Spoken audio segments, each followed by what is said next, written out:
Salam Pramuka. Apa kabar semuanya hari ini? Semoga semuanya sehat dan tetap semangat. Kali ini kita akan membahas bersama tentang seorang pramuka dapat menjelaskan tentang emosi. Silakan ambil posisi yang nyaman, kita akan belajar santai tapi serius. Are you ready?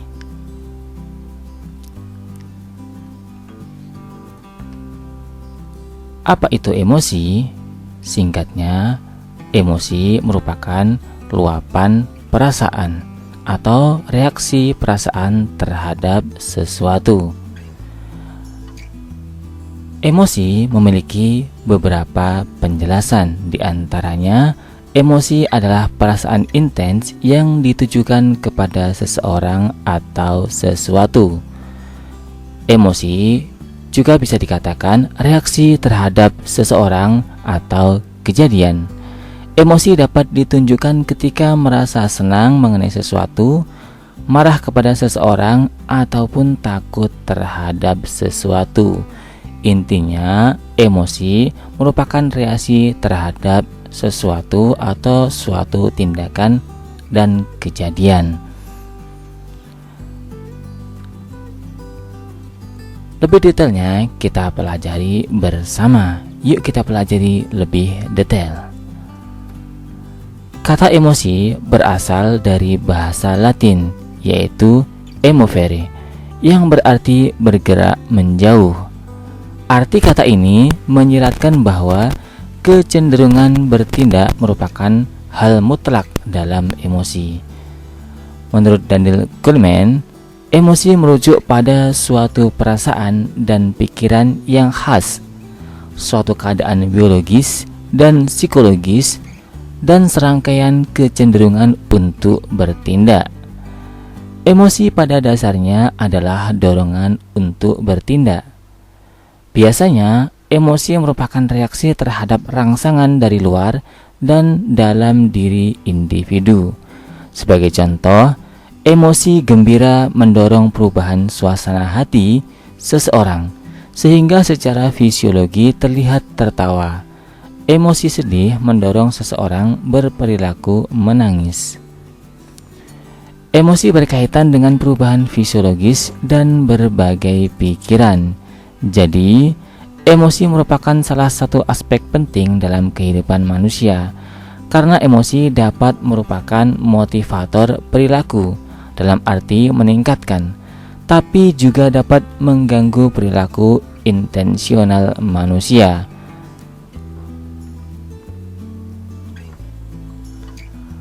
Beberapa tokoh mengemukakan tentang macam-macam emosi, antara lain Descartes. Menurut Descartes, emosi terbagi atas desire atau hasrat, kemudian hate atau benci, sorrow atau sedih atau duka, kemudian wonder atau heran, love atau cinta, dan joy atau kegembiraan. Sedangkan G.B. Watson mengemukakan 3 macam emosi, yaitu fear atau ketakutan, rage atau kemarahan, dan love atau cinta.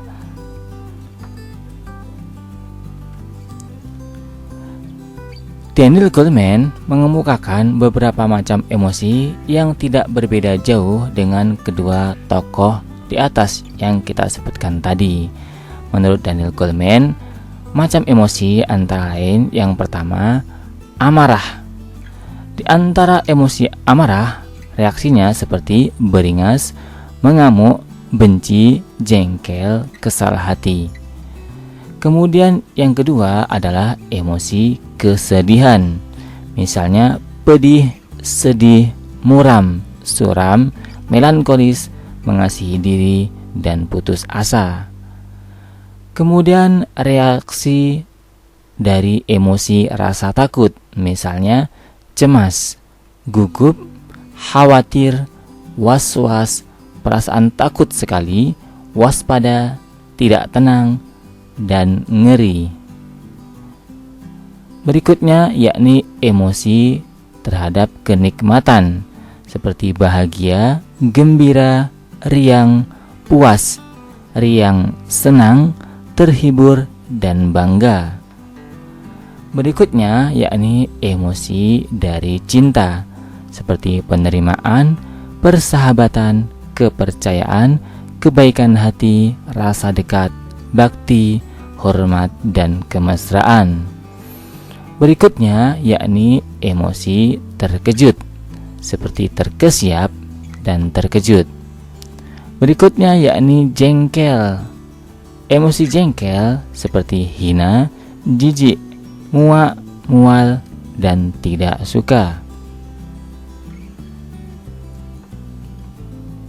Berikutnya yakni emosi dari malu, seperti malu hati dan kesal.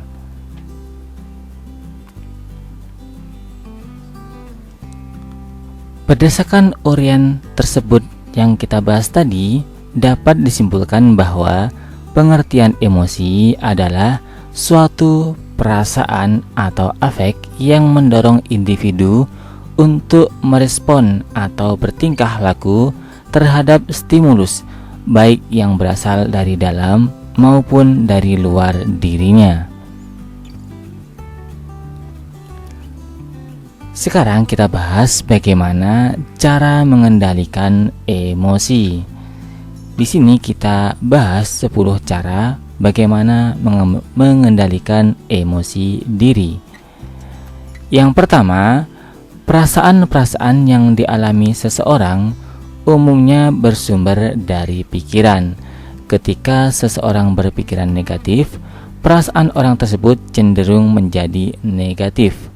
Sebaliknya, ketika seseorang berpikiran positif, perasaan orang tersebut cenderung positif. Jadi, mengendalikan pikiran adalah langkah pertama untuk mengendalikan perasaan. Pada intinya, pikiran dapat mengontrol perasaan-perasaan dari setiap individu. Pikiran dapat mengatur dan mengontrol reaksi terhadap suatu kejadian atau reaksi terhadap tindakan orang lain kepada kita. Kemudian yang kedua, yakni biasakanlah memberi kesempatan kepada pikiran untuk mengambil keputusan. Semakin seseorang mahir menyerahkan keputusan kepada pikiran, maka semakin sehat emosinya. Itu adalah kondisi ideal di mana akal yang mengendalikan perasaan, bukan perasaan yang mengendalikan akal.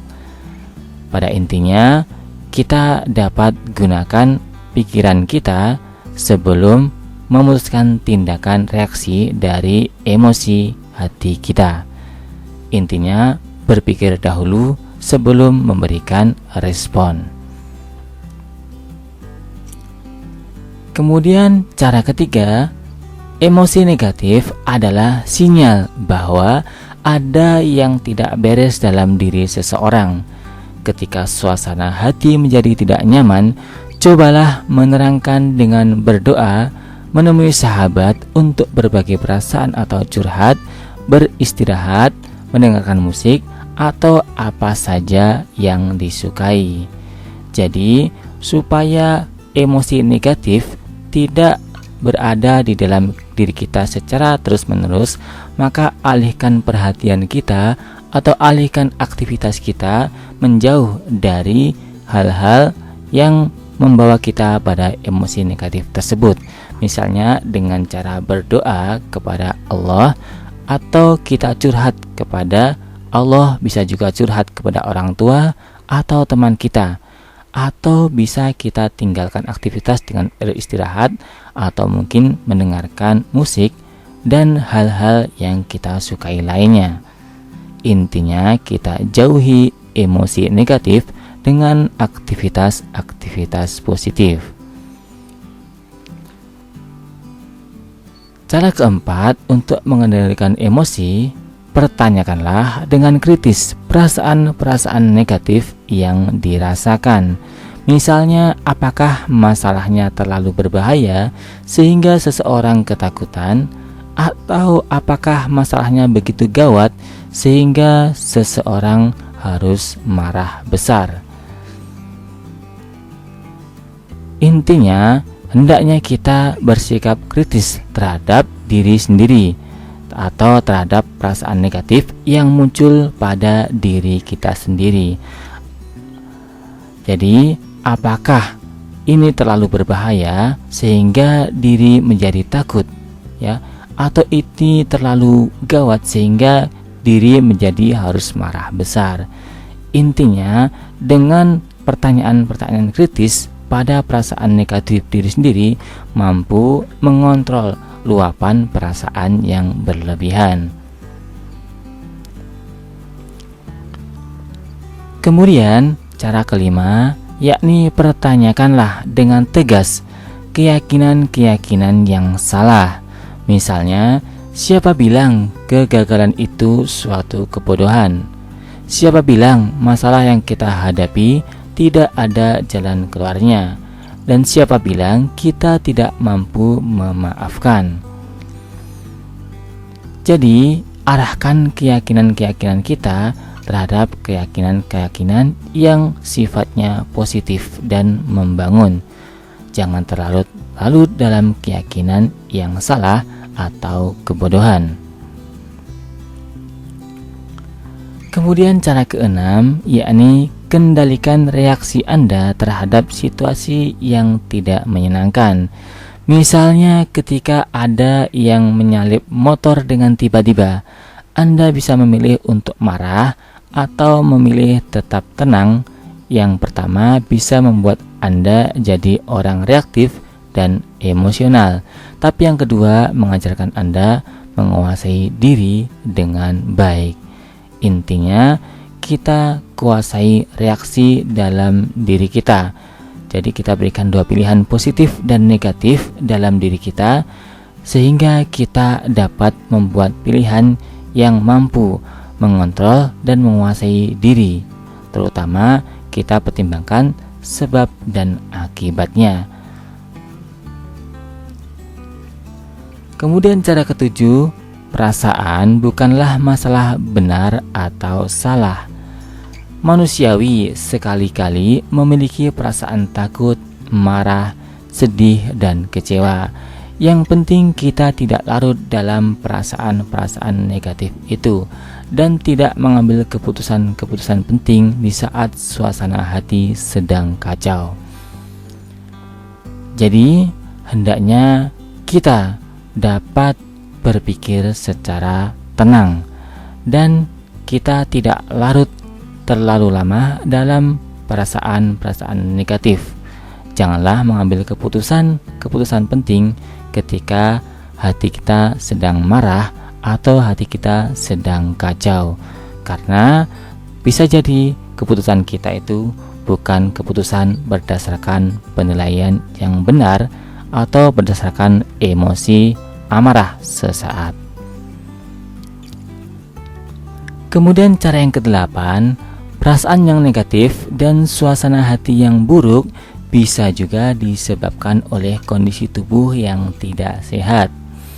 Kita bisa saja merasa bete ketika film, stres, kurang flu, stres kurang tidur, capek, dan sebagainya. Kita tidak perlu mencemaskan perasaan-perasaan yang tidak nyaman dan bersifat sementara tersebut. Seringkalilah melakukan tindakan-tindakan sederhana yang bisa mengubah suasana hati. Cara kesembilan, hidupkanlah perasaan-perasaan yang menyenangkan sesering mungkin, termasuk untuk hal-hal yang kita inginkan tercapai atau terjadi. Misalnya perasaan gembira ketika anak kita akan diwisuda atau mungkin teman kita akan diwisuda.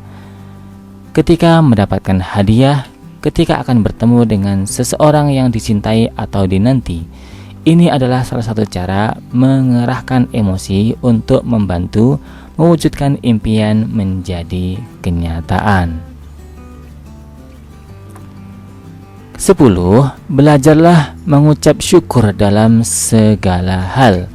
Hati yang penuh dengan ucapan syukur akan membuat hidup lebih ringan, pikiran lebih jernih, dan perasaan lebih nyaman, sehingga mengendalikan perasaan bukan lagi beban yang berat.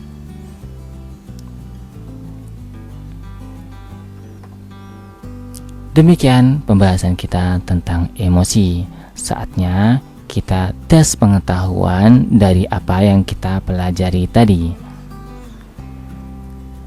Coba jawab pertanyaan berikut. Apa pengertian emosi? Jadi jelaskan emosi secara singkat berdasarkan pemahamanmu dari pembahasan kita tadi. Jawab di depan pembinamu atau di kolom komentar. Sebelum kita akhiri, kita refleksi sejenak supaya kita tetap semangat dan termotivasi di dalam kepramukaan.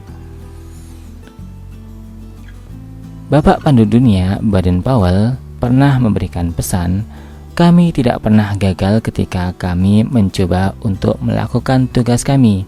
Kami selalu gagal ketika kami lalai melakukannya. Tetap semangat, tetap fokus, tetap disiplin, dan gapai cita-cita kita. Kalau kita sungguh-sungguh dan tidak lalai, maka yakin kita tidak akan gagal dalam perjuangan kita, belajar kita, usaha kita, dan mencapai cita-cita kita. Tetap semangat. See you next time. Salam Pramuka.